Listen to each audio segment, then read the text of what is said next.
नमस्ते दोस्तों, ये हम लोग का नेक्स्ट वीडियो आ चुका है, दैट इज़ थर्ड वन।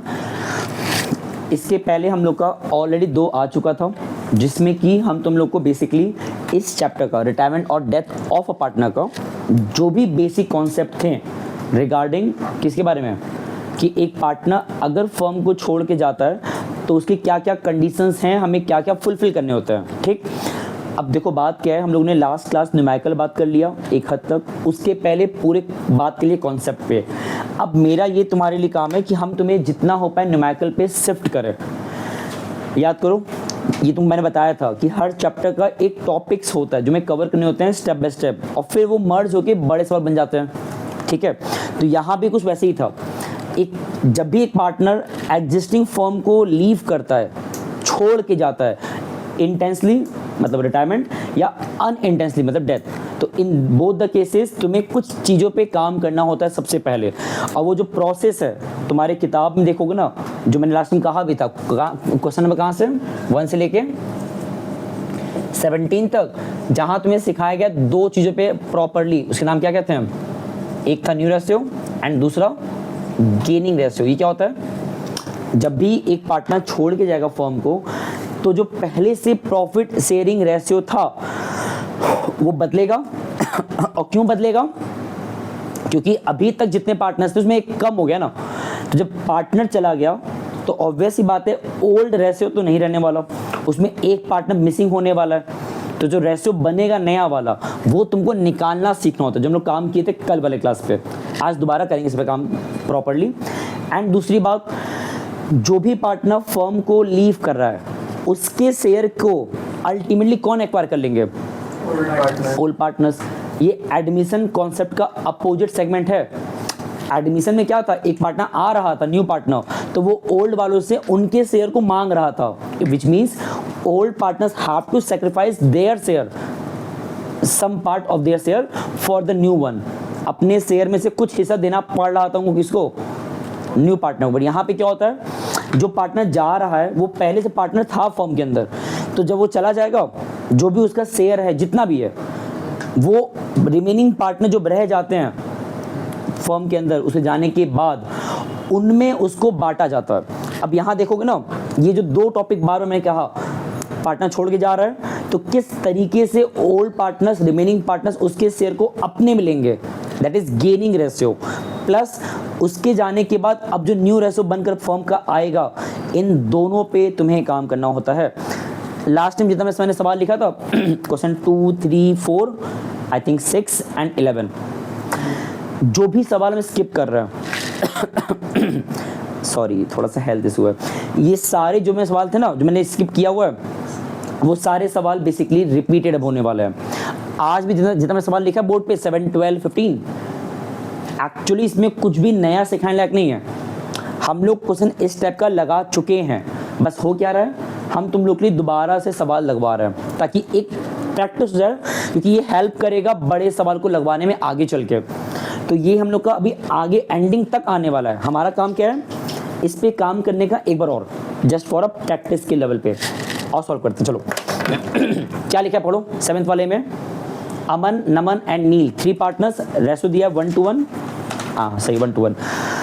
उसमें से जो थर्ड पार्टनर नील, वो क्या कर रहा है सरेंडर कर रहा है 2/3 of his share in favour of Aman. ये जो वर्ड है ना, क्या लिखा है इसमें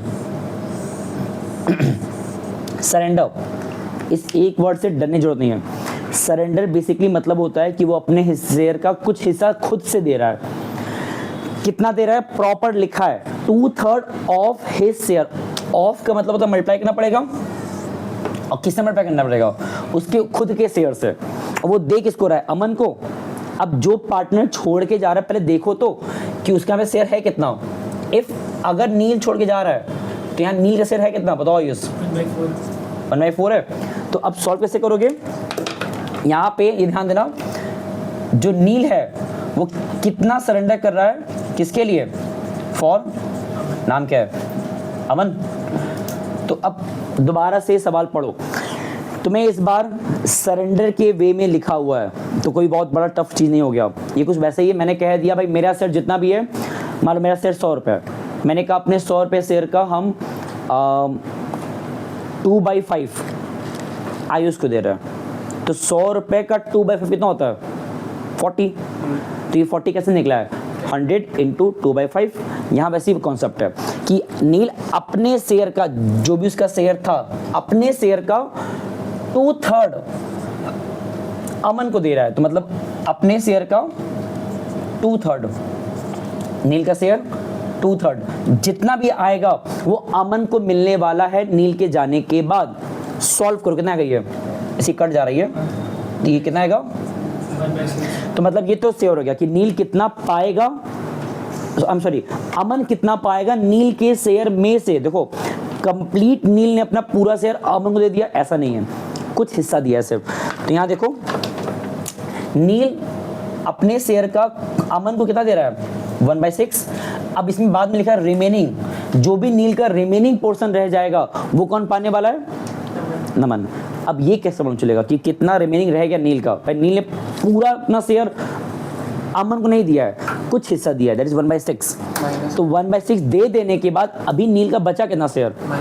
तो यहाँ पे जो रिमेनिंग शेयर है किसका? नील का, जो बेसिकली किसको मिलने वाला है?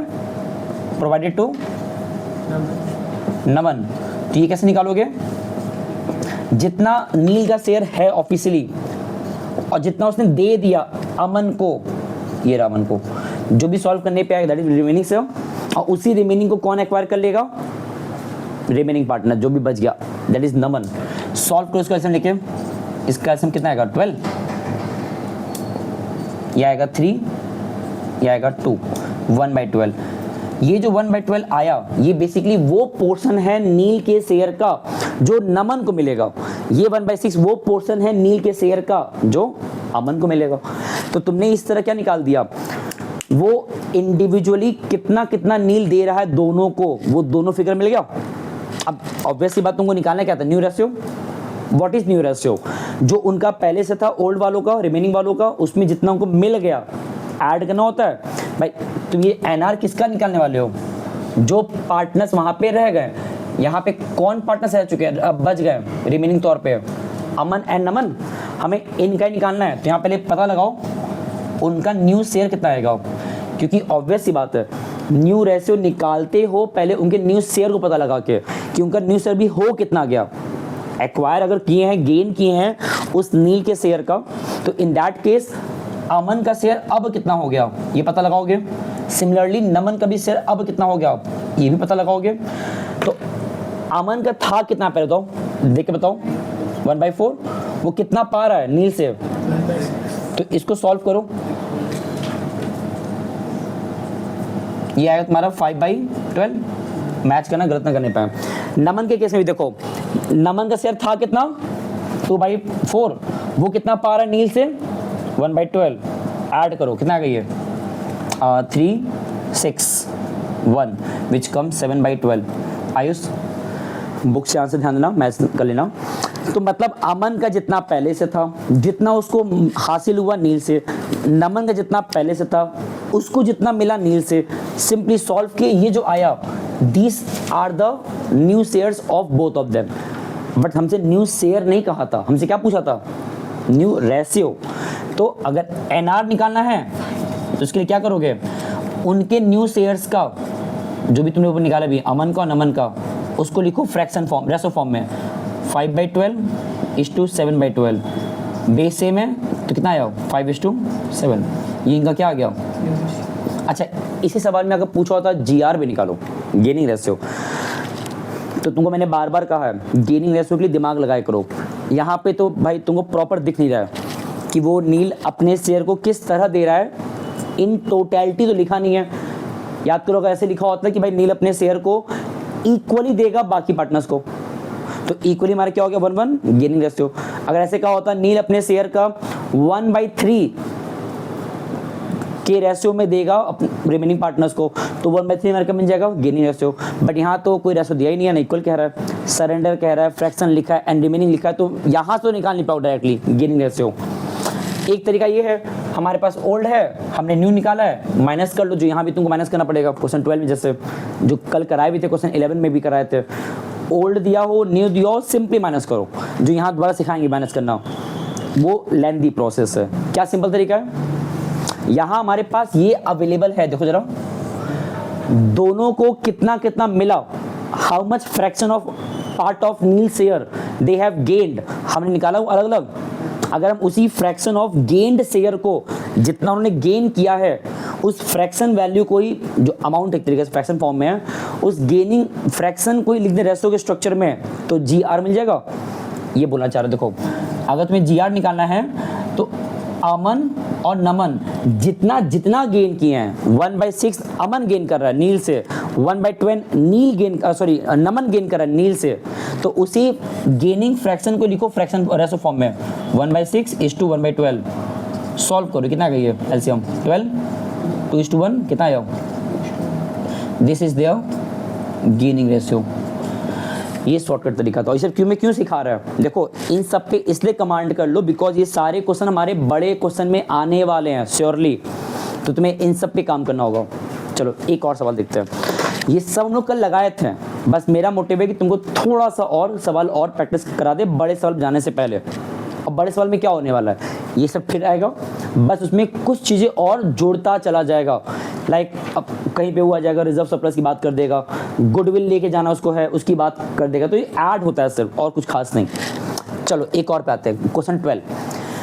ये सब क्वेश्चन तुम्हारे एग्जाम में 1 मार्क्स में आते हैं, तुम्हारे बोर्ड में भी आए हुए हैं, तुम्हारे बोर्ड एग्जाम में प्लस स्कूल एग्जाम में भी आता है। सवाल क्या है, ये देखो 3 पार्टनर्स रेशो दिया हुआ है, उसमें से सी जो है थर्ड पार्टनर वो रिटायर कर गया, और रिटायर जब किया तो जो रिमेनिंग पार्टनर्स हैं उन्होंने अपना शेयर इक्वल फिक्स कर लिया। ये भी क्वेश्चन में दिया है, ये जो क्वेश्चन सब पिकअप कर रहे हैं ये तुम्हारे लेटेस्ट जो बुक है डीगूगल का, वहाँ से मैंने पिकअप किया है। किसी के पास अगर ओल्ड एडिशन है तो कोई इशू नहीं है, क्वेश्चन छोड़ो उसका इन्फॉर्मेशन देख लो, सिर्फ मैथ्स को मिल जाएगा, क्वेश्चन 12 के आसपास मिल जाएगा।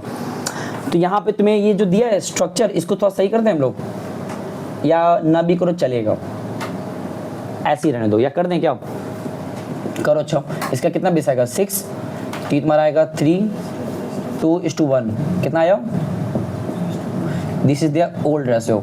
तो ओल्ड दिया है, न्यू दिया है, तुम्हें करना क्या है, जीआर निकालना है। याद दिलाओ फॉर्मूला क्या था जीआर का,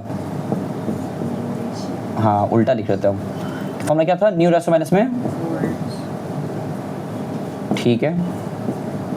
और इस फॉर्मूले को सॉल्व करते हुए ध्यान देना कि अगर जीआर निकालना चाहते हो गेनिंग रेशियो, तो इन दैट केस आंसर तुम्हारा प्लस में ही आना चाहिए, तब उसको तुम गेन कह पाओगे कि वो गेन किया है पार्टनर।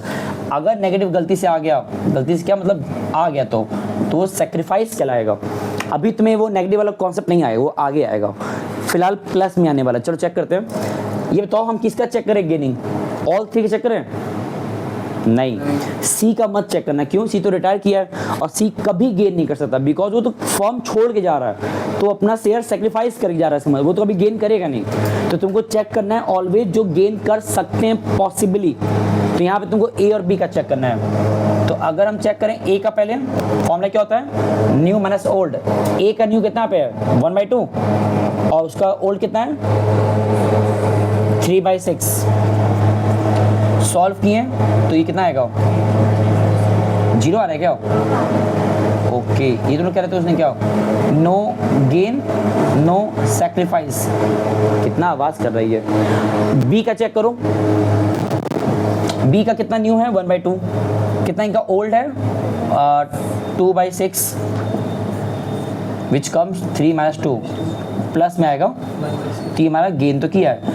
हाँ अब तुम यहाँ पे ये कह सकते हो कि only B have gained while C के रिटायरमेंट के टाइम पे, मतलब सी का पूरा शेयर अल्टीमेटली कौन ले गया, बी, ए कुछ नहीं ले गया। तो ये ऐसा भी क्वेश्चन आ सकता है, कोई बहुत इशू की बात नहीं है। 15 देखो मैंने क्या लिखा है, 4 पार्टनर्स जिनका रेशो दिया हुआ है, रिटायर कर रहा है ओनली एस, 4th पार्टनर, और वो जो एस है वो अपने शेयर को एक स्पेसिफिक रेशियो में देकर जा रहा है। लिखा है क्वेश्चन में कि जो एस है वो रिटायर कर रहा है, बट उसने अपने शेयर का, ये तो यहाँ पे कितना शेयर एस का है पता लगाओ, यहाँ पे एस का शेयर कितना है 2/2, 3, 5, 10, 12, कितना है ये, तो एस अपने 2/12 को दे के जा रहा है ओनली क्यू एंड आर को, मतलब उसका जो पी है उससे हो सकता दुश्मनी होगा। और जितने बच्चे नाम पी से होते हैं वो बदमाश होते भी हैं, है ना। जिनका नाम पी से होता है बदमाश होते हैं। यहाँ कौन पी से है? सिर्फ तुम ही हो। हाँ सही है। खैर जो का पार्ट यहाँ ध्यान दो। एस ने बेसिकली क्या किया है, अपने शेयर का 3:2 के डिवीजन में सिर्फ बांटा किसको, क्यू एंड आर को, विच मीन्स पी से मतलब नहीं है। तो पी का तो जो ओल्ड शेयर होगा वही उसका न्यू रह जाएगा, ना घटा ना बढ़ा, तो उनका इशू नहीं है। बस हाँ ये पता लगा लो पहले कि एस के शेयर का कितना हिस्सा क्यू को मिलने वाला है और कितना हिस्सा आर को मिलने वाला है। बिकॉज ये पता लगा लेते हो तब जाके तुम यहाँ पे ऐड कर पाते हो, है ना। यहाँ भी सेम काम करना होगा। मतलब ये बोलना चाह रहे हैं कि जो एस है, एस वो कितना एक तरीके से प्रोवाइड कर रहा है हिज शेयर किसको, टू क्यू। सिमिलरली कितना एस प्रोवाइड कर रहा है अपना शेयर किसको, to provide his share to R. तो दोनों ही केस में एस ने कितना कितना दिया, देखो ऑब्वियस ही बात है एस ने एक स्पेसिफिक रेशियो में देने का डिसीजन लिया है ना। तो यहाँ देखो एस का जो शेयर था 2/12, हालांकि तुम चाहो तो ये देखो ये सॉल्व हो रहा है ना, ये कितना आएगा 1/6। तो थोड़ा सिंप्लीफाइड रखो ताकि कैलकुलेशन थोड़ा लिमिटेड रहे। तो एस क्या कह रहा है, हम अपने शेयर का, ध्यान देना एस अपने शेयर का, ये क्या लिखा हुआ है, एस अपने शेयर का 3/5 किसको दे रहा है, हाँ एस अपने शेयर का 3/5 क्यू को दे रहा है। फिर एस अपने शेयर का 2/5 किसको दे रहा है। अब जानते हो यही बातें वहां भी लिखा था, बात सुनो, यही बातें वहां भी लिखा था। कैसे, वहां पे वो इस तरह कह दिया था कि एस अपने शेयर का 3/5 सरेंडर कर रहा है क्यू को। अब देखो बात वही निकला, तुम्हें रेशो दिया था तो तुम ऑटोमेटिक वहां से वो रेशो निकाले कि भाई 1/6 का 3/5 वो पा रहा है, दे रहा है किसको, क्यू को। या तो इस वे में लिखा रहा है, या हम इसी चीज को अगर ऐसे लिख दिए होते, देखो ये इसको और लगा दे रहा हूं, हम इसको अगर ऐसे लिख दें सेम चीज को, क्या लिख दें कि जो एस है वो सरेंडर कर रहा है हिज शेयर, क्यों मत करो, हिज शेयर नहीं, surrender 3/5 of his share to Q and surrender 2/5 of his share to R. अब बताओ दोनों में कोई फर्क है, देख के बताओ। इसीलिए मैंने कहा था, देखो हम लोग क्वेश्चन जो लगाए थे लास्ट क्लास वो इनफ था वैरायटीज के लेवल पे, सरेंडर से बहुत फर्क नहीं हुआ। बस जो यहाँ रेशियो स्ट्रक्चर में दिया था वहां पे वो कन्वर्ट कर दिया फ्रैक्शन के फॉर्म में, बात वही निकल रहा है। और यहाँ जो रिमेनिंग कहा था उसे वो डरो मत, वो तुम ऑलरेडी निकाल पाए माइनस करके। यहाँ पे दोनों ही में सरेंडर वर्ड कह सकता था, तो मैंने क्या किया है, व्हाट इज सरेंडर मतलब कि एस अपने शेयर का 3/5 दे रहा है क्यू को, तो जो भी एस का शेयर है वो अपने शेयर का 3/5 क्यू को दे रहा है, एस अपने शेयर का 2/5 आर को दे रहा है। सॉल्व करो, कितना बताइए आएगा, सॉल्व कियो मल्टीप्लाई हो, कट गया ना 3/30, ये कितना आ रहा है 1/10, यहाँ कितना आ रहा है 1/50, 1 बाई, ये जो अमाउंट आया इसको क्या कहोगे, अच्छा गधे हो गया, ये वो फ्रैक्शन है जितना कि वो लोग पा रहे हैं किसके शेयर का, एस के शेयर का। मतलब यू कैन कॉल इट, इसको तुम कह सकते हो क्या, दिस इज द फ्रैक्शन कह सकते हो, ये गेनिंग फ्रैक्शन है, गेनिंग शेयर कह सकते हो ऑफ क्यू एंड आर, कि वो दोनों इतना इतना गेन किए हैं, ये गेनिंग अमाउंट भी कह सकते हो। अब तुम्हें निकालना क्या था, न्यू रेशियो, तो निकालते हैं। यहाँ पे अगर तुम्हें निकालना न्यू रेशियो किसका, जो पार्टनर्स रह गए हैं, यहाँ पार्टनर्स कौन रह गए हैं, पी क्यू आर। तो जब पी का निकालोगे ये एकदम सिंपल है, बताओ क्यों, पी ने कोई गेन किया है नहीं, वो तो जो भाई जितना उसका था उतना ही रह गया, एज इट इज सेम रह गया। तो जिसका ओल्ड था दैट इज 2/12, वहां देखो ओल्ड लिखा हुआ है 2/12, उनका जो ओल्ड वाला था पी का वो ही रह जाएगा उनका न्यू शेयर, ये गलत लिखा हुआ है, इसको लिखो न्यू शेयर। तो पी का तो सेम रह गया, इनका निकालो क्यू का। यहाँ कितना क्यू का ओल्ड है 3/12, वो कितना पाए हैं एस के शेयर का, 1/10। तो इतना को मिलेगा। सिमिलरली अगर निकालते हैं हम लोग उनका आर का, कितना उनका ओल्ड है 5/12, वो कितना पाए हैं एस के शेयर का। देखो ये तो सेम रहेगा, ये ऐड होगा भी। ये सारे सवाल थोड़ा सा लॉजिकली सोचोगे आराम से कर लोगे।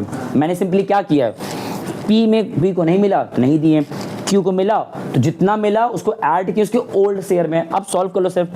इसका एलसीएम कितना आएगा 60 आएगा, यह आएगा 5 डिवाइड करने पे 5 3 जा, यह आएगा 6 तो 6 आ जाएगा तो 21 आएगा। इनका भी निकालो एलसीएम, यह आएगा 5 तो 25, यह आएगा 4 तो 4 29। देखो ये सब जो सॉल्व कर रहे हैं फ्रैक्शन वाला पार्ट, इस पे तुम लोग अपना कमांड इसलिए कर लो बिकॉज ये तुम लोग को भी परेशान करेगा बहुत लंबे समय तक। ये सब चीज़ें सॉल्व तुम्हें करना आना चाहिए, जो क्लास 7-8 का मैथमेटिक्स बेसिक वाला है, फ्रैक्शन सॉल्व करना। अब हमारे पास पी का, क्यू का और आर का न्यू शेयर्स मिल गया, बस उनको लिख दो न्यू रेशो स्ट्रक्चर में। न्यू रेशो निकालना अगर है तो जो पी है, क्यू है और आर है, इनका जो न्यू रेशो लिख दो यहाँ पे। पी का कितना है 2/12, कितना क्यू का है 21/60 और आर का 29/60, ये 9 लिखा हुआ है। बेस सेम करो तो ये आएगा 5 10 हो जाएगा ये। 21 29। इसका आंसर मिला लो, सही है पक्का। अच्छा ये बताओ ये में क्या मिला इसका न्यू रेशियो। मान लो इस क्वेश्चन में ये कहा होता इसका GR भी बताओ, गेनिंग रेशियो निकाल पाओगे डायरेक्टली। यहाँ तो तुमको भाई ये सरेंडर था तो तुमको बेसिकली थोड़ा सा मैंने कहा कि भाई जो गेनिंग फ्रैक्शन है उसको लिखो रेशो फॉर्म में। लेकिन अब यहाँ ध्यान दो, जब यहाँ तुमको ऑलरेडी फ्रैक्शन बता दिया है कि कितने फ्रैक्शन रेशो बता दिया है कि किस रेशियो में वो एक्वायर कर रहे हैं, तो क्या करो डायरेक्टली उसी रेशियो क्या बोल दो पे गेनिंग रेशियो। कितना है आएगा 3:2 है ना। तो मैंने क्या कहा था, जब तुमको आप मेंशन है कि एक्वायरिंग रेशो कितने का है तो सीधा उसको बोल दो। बट चलो एक काम करते हैं, मान लो कि तुम्हारा दिमाग काम नहीं किया इस तरीके से, तो भी ये देखो हमारे पास कितना वो गेन कर रहे हैं इंडिविजुअली, हमारे पास वो फ्रैक्शन अवेलेबल है, देख सकते हो 1/10 1/15 कि वो P और R Q और R ये दोनों कितना कितना फ्रैक्शन पा रहे हैं उस S के शेयर का, ये अवेलेबल है। इसको लिखो फ्रैक्शन फॉर्म इस तरीके से, इस तरीके से 1/10 1/15 सॉल्व करो इसको। इसका बेस कितना आएगा 30 आएगा, सेम ये आएगा 3, ये आएगा 2, कितना आएगा। तो GR निकालने का 2 तरीका मैंने बता दिया। एक आखिरी तरीका, ओल्ड दिया है, न्यू निकाल चुके हो, जो पार्टनर्स रह गए हैं दैट इज PQR, सिर्फ उन्हीं 3 का चेक करो और तुम पाओगे कि P का 0 आ जाएगा, P का, क्योंकि वो तो भाई नो गेन नो सेक्रीफाइस उसको मिला ही नहीं था, तो P का 0 आ जाएगा, सिर्फ तुम्हारा आएगा Q का और R का, और इतना ही आएगा। और कैसे माइनस करोगे, इस तरह से जो तुमने क्वेश्चन 12 भी किए हो। तो ये सारे सवाल इसलिए बता रहे ना क्योंकि मेरे हिसाब से मैंने एक एक सवाल देखा हुआ है, और कहाँ तक देखा हुआ है टिल क्वेश्चन नंबर ये देखो 17 तक। एक भी सवाल अब आउट ऑफ कॉन्टेक्स्ट टाइप का नहीं है, बस यही सारे अप्रोच हैं। और ध्यान देना, लग रहा होगा सेम है एज लाइक एडमिशन के उस क्वेश्चन 1 से 19 जो क्वेश्चन था ना, जहाँ तुमने NR और SR निकालना सीखा था एडमिशन में, बट वैसा एग्जैक्टली नहीं है। वहाँ पे थोड़ा ज़्यादा टिपिकलिटीज़ था, याद करो 4 केसेस थे, है ना, जिसमें कि इफ़ कोई इंफॉर्मेशन नहीं है उस पार्टनर के आने टाइम पे तुम लोग क्या करते थे, याद करो, फॉर्म कर लेते थे 1, रिमेनिंग निकालते थे, फिर उसको बांटते थे इन द ओल्ड रेशियो, याद आ रहा है। वो सब कॉम्प्लेक्स था, थोड़ा सा टिपिकल लगता था जब सॉल्व करा रहे थे उस टाइम पे हम लोग। यहाँ पे थोड़ा सा सिंप्लिसिटी है, मतलब ज़्यादा हार्ड नहीं है। अभी तुम लोग फोकस पहले यहाँ तक करो, और जो मेरा अपना पर्सनल डिसीजन था यही था कि हम तुम लोग को पहले 2 वीडियो में, कल का और आज का, इसमें पूरी कोशिश करें इन दो पे कमांड कराने का, जो मैंने एक हद तक कोशिश किया कराने का। अब उसमें जितने भी सवाल है टिल 17 तक, बिलीव मी एक भी नया नहीं है, नया अप्रोच नहीं है। मतलब ट्राई करोगे तुम यही सारे सवाल अब घूम फिर के मिलेंगे बार बार। और सबसे सिंपल कौन सा होता है? केस। 3 ही केस था। सरेंडर वाला भी तुम केस कह सकते हो, बट वो भी देख लो, मैं बता ही दिया कि एट देन वो दोनों सेम ही था। हम एक्वायरिंग रेशियो को इस तरह भी लिख सकते थे, तो ये बहुत कुछ ज़्यादा यूनिकनेस नहीं था। 2 ही 3 केस है रिटायरमेंट वाले केस में कि एक पार्टनर छोड़ के जा रहा है तो किस शर्तों पे जा सकता है, बिना बताए चला जाएगा कि उसका शेयर कैसे बांटा जाए ओल्ड पार्टनर्स को, नहीं बता रहा है, बस चला गया। तो क्या करो, सिंपल उसके नाम को काट दो, जो रह गया that is NR, that is SR, I am sorry that is GR. हाँ, होता है ऐसा कभी कभी कि वो अपना शेयर इक्वली दे के जाएगा, या एक स्पेसिफिक रेशो में दे के जाएगा, या सरेंडर मतलब खुद से एक डिविजिबिलिटी करके जाएगा। तो यही सब 2-3 वैरायटीज़ हैं। बाकी हम लोग का ये चैप्टर अभी पहले फेज पे है, जहाँ तुमने सिर्फ उस सेगमेंट पे काम किया जो हमारे बड़े सवाल का एक छोटा सा हिस्सा है, जीआर और एनआर निकालना। अब दोनों कल मिलेंगे तो वहाँ तुम ये बात देखोगे अब कि अब चीज़ें रिपीट आने वाला है। रिपीट मतलब रिजर्व सरप्लस की बात फिर करेगा, रिवैल्यूएशन की बात फिर करेगा, गुडविल अपीयर्ड भी, गुडविल वैल्यूड भी, दोनों की बात करेगा। तो ये सब सवाल हम लोग लगाने वाले, बट कल संडे है ना, चलो तुम लोग कल कुछ नया नहीं पढ़ने वाले, इस चैप्टर को रोकेंगे हम लोग कल प्रॉपर एडमिशन के जो डाउट्स तुम्हारे हैं उस पर बात करेंगे। बट ये ध्यान देना, इस चैप्टर का टिल 17 तक क्वेश्चंस प्रैक्टिस कर लो, ठीक है, इतना उतार लो। बाकी जो भी क्वेश्चन मैंने स्किप किया है वो सारे सवाल बेसिकली रिपीटेड है, वो तुम ट्राई करना। बाकी मिलते हैं नेक्स्ट वीडियो में। थैंक यू सो मच, नमस्ते और धन्यवाद।